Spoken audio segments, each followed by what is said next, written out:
নাম ফুডসে আপনার সবাইকে স্বাগত জানাই। আপনি সবাই কেমন আছেন? দেখুন আমি আজ দই কি করে জমা করতে হয় এটা দেখাচ্ছি। পাতলা ছাঁচ নেবেন, ছাঁচ নিয়ে গুনগুনা গরম দুধটা দিয়ে আপনি এইভাবে 4-5 বার করে দেবেন।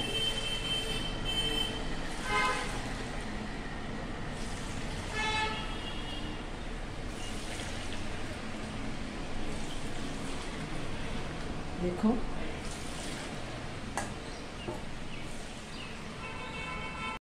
এই ভিডিওটা যদি আপনার পছন্দ হয় লাইক করুন, শেয়ার করুন, সাবস্ক্রাইব করুন।